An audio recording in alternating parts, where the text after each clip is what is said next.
حضرت عدی بن حاتم طائی رضی اللہ تعالی عنہ روایت کرتے ہیں کہ رسول اللہ صلی اللہ علیہ وآلہ وسلم نے ارشاد فرمایا، 6 چیزیں عمل کو ضائع کر دیتی ہیں: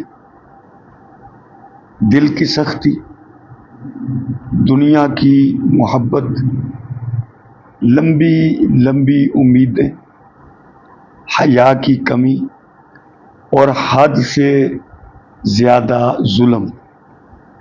کنز العمال میں یہ روایت موجود ہے۔ آپ علیہ الصلاۃ والسلام نے یہ 6 چیزیں بیان فرمائیں کہ جن سے انسان کے عمل ضائع ہو جاتے ہیں، جن میں پہلی چیز ہے دل کی سخت۔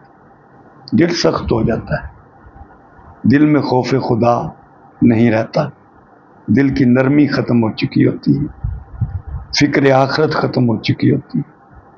اسی طرح لمبی لمبی امیدوں میں مصروف ہے۔ زندگی مختصر ہے لیکن امیدیں بہت بڑی ہیں۔ دنیا کی محبت دل میں گھر کر چکی ہے، اس کا اوڑھنا بچھونا دنیا، وہ دنیا کی زندگی کو سب کچھ سمجھ بیٹھتا ہے۔ تو یہ ایسی چیزیں ہیں جو انسان کے نیک اعمال کو ضائع کر دیتی ہیں۔